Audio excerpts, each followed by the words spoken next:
Hello friends, आपका स्वागत है मेरे चैनल भक्ति की शक्ति में। आज मैं आपको नवरात्रि के 8वें दिन माँ महागौरी की कथा सुनाने जा रही हूँ। अगर आपको ये कथा पसंद आए तो कमेंट बॉक्स में जय महागौरी अवश्य लिखें। और अगर आप मेरे चैनल पर नए हैं और अभी तक आपने मेरे चैनल को सब्सक्राइब नहीं किया है तो प्लीज़ सब्सक्राइब कर लें और बेल आइकन पर क्लिक कर दें ताकि मेरे नए आने वाली वीडियो की नोटिफिकेशन आपको मिलती रहे। नवरात्रि के 8वें दिन माँ महागौरी की पूजा अर्चना की जाती है।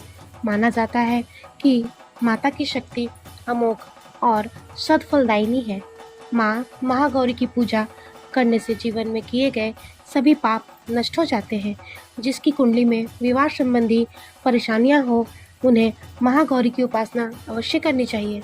माँ महागौरी की उपासना से जीवन साथी एवं शीघ्र विवाह होने का योग बनता है। कुंवारी कन्याओं को अष्टमी का व्रत करने से मनचाहा जीवन साथी मिलता है। ऐसी मान्यता है कि महागौरी की पूजा अर्चना करने से माता अपने भक्तों पर जीवन भर दया दृष्टि बनाए रखती है। यदि किसी की विवाह में विलंब हो रहा हो तो उसे महागौरी की पूजा आराधना करनी चाहिए।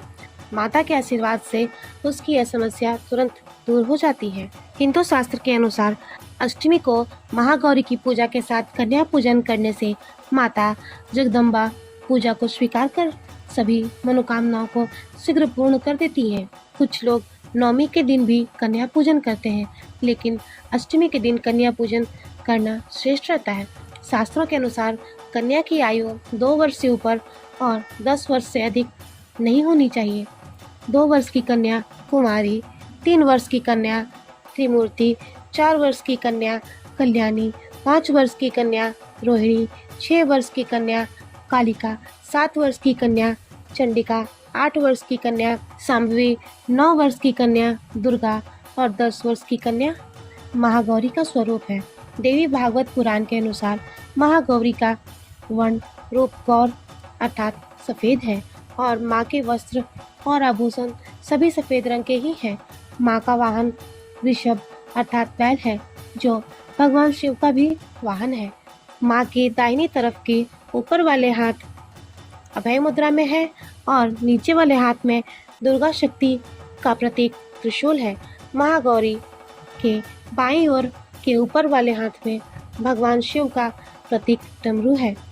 डमरू धारण करने के कारण माँ को शिवा के नाम से भी जाना जाता है और नीचे वाले हाथ में भक्तों को अभय देता हुआ वर मुद्रा में है और माँ शांति मुद्रा में वृषभ पर विराजमान है। माँ के इस रूप की पूजा करते हुए देव और ऋषिगण कहते हैं, सर्वमंगल मांगल्ये शिवे सर्वार्थ साधिके शरण्ये त्र्यंबके गौरी नारायणी नमोस्तुते। माँ महागौरी की कथा। माँ दुर्गा का 8वां स्वरूप महागौरी को लेकर 2 पौराणिक कथाएं प्रचलित हैं। पहली कथा के अनुसार पर्वतराज हिमालय के घर जन्म लेने के बाद माँ पार्वती ने पति रूप में भगवान शिव को प्राप्त करने के लिए कठोर तपस्या की थी। तपस्या के समय माता हजारों वर्षों तक निराहार रही, जिसके कारण माता का रंग काला पड़ गया। तब माता की कठोर तपस्या से प्रसन्न होकर भगवान शिव ने माँ पार्वती को पत्नी के रूप में स्वीकार किया और माता के शरीर को गंगा के पवित्र जल से धोकर अत्यंत कांतिमय बना दिया। माता का रंग गौर वर्ण हो गया, जिसके बाद माता पार्वती की इस स्वरूप को महागौरी कहा गया। दूसरी कथा के फलस्वरूप सभी राक्षसों का वध करने के बाद भगवान शिव ने माँ पार्वती को माँ काली कहकर मजाक किया। तब माता ने क्रोध में आकर अपना रंग वापस पाने के लिए घोर तपस्या की और ब्रह्मा जी को अर्घ दी। देवी पार्वती से प्रसन्न होकर ब्रह्मा जी ने हिमालय के मानसरोवर नदी में माँ को स्नान करने की सलाह दी। ब्रह्मा जी की सलाह को मानते हुए माँ पार्वती मानसरोवर में स्नान की। इस नदी में स्नान करने के बाद माता का रंग गौरवर्ण हो गया, इसलिए माता के इस स्वरूप को महागौरी कहा गया। माँ पार्वती ही देवी भगवती का स्वरूप है। महागौरी के संबंध में एक अन्य कथा भी प्रचलित है, जिसके अनुसार एक सिंह बहुत भूखा था। वह भोजन की तलाश में घूम रहा था। तभी उसकी नजर माँ पर पड़ी। माँ वहाँ तपस्या कर रही थी। माँ को देखकर सिंह की भूख बढ़ गई परंतु वह माँ की तपस्या पूर्ण होने और माँ के उठने की प्रतीक्षा करता हुआ वहीं बैठ गया। माँ की तपस्या में कई वर्ष लगे और प्रतीक्षा करते करते सिंह काफी कमजोर हो गया। माता जब तपस्या पूरी कर उठी तो सिंह की दशा देखकर माँ को सिंह पर दया आ गई और माता ने उस सिंह को अपना वाहन बना लिया, क्योंकि देखा जाए तो उस सिंह ने भी अनजाने में तपस्या की थी। इसलिए देवी गौरी का वाहन शेर है और बैल दोनों है। माँ महागौरी की पूजा विधि। सूर्योदय से पहले उठकर स्नान आदि से निवृत्त होकर साफ और सुंदर वस्त्र धारण करें। सबसे पहले चौकी पर लाल वस्त्र बिछाकर गंगा जल छिड़ककर शुद्ध कर ले। फिर गणेश जी की प्रतिमा को स्थापित करें। इसके बाद माता की मूर्ति की स्थापना करें। फिर कलश पूजन करें। कलश पूजन के पश्चात गणेश जी और माँ को पंचामृत से स्नान कराएं। स्नान के बाद गणेश जी को नए वस्त्र अर्पित करें और माता का श्रृंगार करें। माता को जवा का फूल, अक्षत, कुमकुम, सिंदूर, पान, सुपारी आदि अर्पित करें। माता को प्रेम पूर्वक भोग लगाएं। इसके बाद धूप, दीप, अगरबत्ती कर गणेश स्तोत्र का पाठ करें। इसके बाद दुर्गा चालीसा का पाठ करें और माँ के मंत्रों का जाप करें। अंत में गणेश जी और माता की सपरिवार आरती करें। ध्यान रहे कि माता का महागौरी रूप बालक गणेश के रूप से माना जाता है, इसलिए इस बात का खास ख्याल रखें। माता की आरती और पूजा पाठ के साथ साथ गणेश जी की भी आरती और पूजा पाठ करें। अष्टमी तिथि के दिन माता को नारियल का भोग लगाना चाहिए। फिर नैवेद्य और नारियल ब्राह्मणों को दे दे।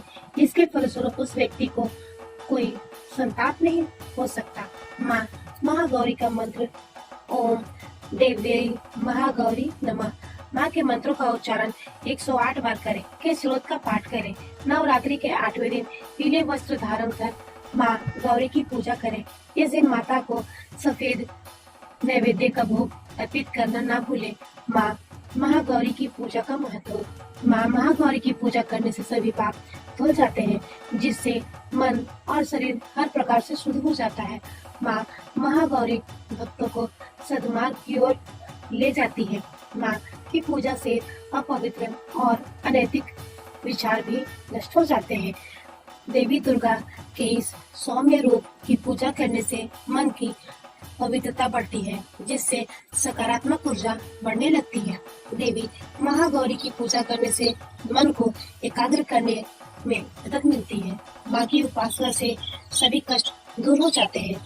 संकल्प लेकर की गई पूजा से माँ प्रसन्न हो जाती है और माँ धन, संपदा, सुंदरता और सफलता का आशीर्वाद देती है।